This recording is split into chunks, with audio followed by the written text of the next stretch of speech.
Alright, good morning mga idol. Welcome back. So, happy Friday nga pala sa ating lahat. Apparently, yung 100 USDT na na-receive ko kagabi, yun pala ay reward galing talaga sa next market. And kagabi, may nag-comment. So, ito si Whitey Ninik.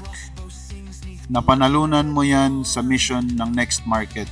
Yung new skin reward din yan, yung new skin reward din yan together with the 100 USDT. Congrats to us. So, nakakuha din pala siya. Congrats to you also and thank you for sharing this information with me. So, I checked the next market and yun pala yung dito.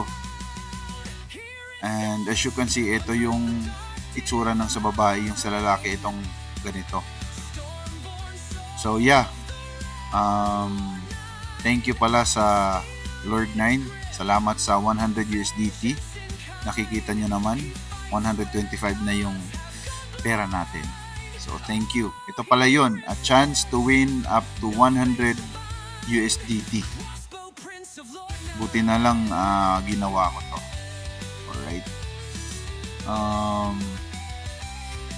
Ngayon, nagda-dungeon tayo and gamit natin yung AOE na na setup. Mas mabilis ako dito compared sa striker. Although yung striker meron siyang dalawang area of effect na skill. Pero yung attack speed naman at the same time yung parang ang lakas ng damage kulang compared sa hunter ko. Well, I don't know kung yung striker ko maging ito yung striker ko. Kung yung striker ko maging level 500 kasi 473. But yeah, ang kunat pala nito ipa-level up itong Callion's Insight. So medyo tinigilan ko na rin na yan yung difference, kaya nag-stick muna ako sa hunter na area farming kasi I need a lot of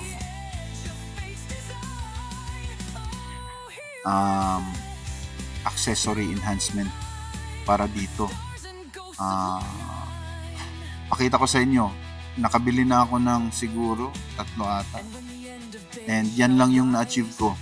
Level 4 na belt, level 5 na ring, level 5 na earrings, and level 5 na bracelet. Yung sa necklace, ito na muna sa akin kasi wala ang aside sa mahal siya, ang hirap magpa-level. So until siguro ma-level 12 ko tong lahat, saka pa ako mag-consider na bumili ng necklace. And another update for my crossbow, hindi ko pa napapalitan.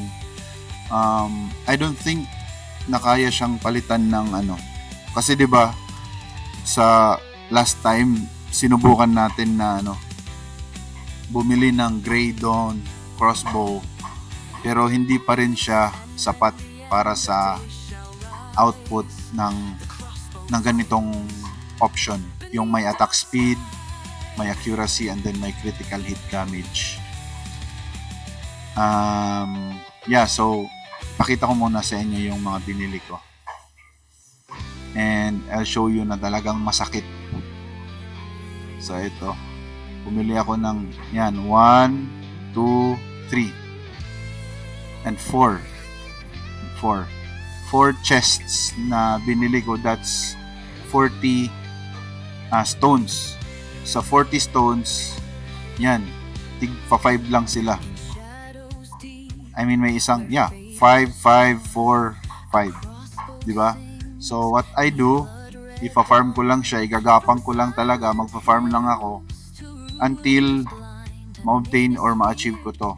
But, I do have other options like dito, i-click clear ko to and dito sa 106 pag may mataas-taas tayong time, yun yung gagawin natin. Yeah, and one more thing, I really appreciate na naswertehan tayo na nakakuha ng legendary kasi talagang malaki yung difference ng simula nang nakakuha ako ng legendary. Not only na ako yung alam nyo yun, yung parang mas mabilis ka na mag-farm, ganon. Pati yung alt ko, kasi automatic shared siya eh. So yung alt ko, kayang dati 40 lang, yung alt ko kaya nang mag-around, if I'm not mistaken, 50 or 60 na. And yun, igagapang ko rin yun, mainly because meron siyang yung ganito, yung proving corrupted weapon enhancement stone. Yan. Yung mga ganito, yung nagbabawas ng apps. And ito din ng mga special gear refining stone. And ito. So, pag mataas-taas yung time ko, gagawin ko yung Spire of Trials for all of my alts. Kasi alam nyo naman na marami yung benefit, di ba? So, yeah, that's it for this video muna. And, may isa pala. May isa pa pala. Another thing, si Mr. GDN Rock 6797. Suggestion bro, sa problems mo, sana makatulong to. Sa Nedra, since range ka, ang pwestuhan mo is north para makita mo kung saan babagsak skill ni Nedra. Tapos, huwag ka tumakbo palayo. Gawin mo, yakapin mo siya.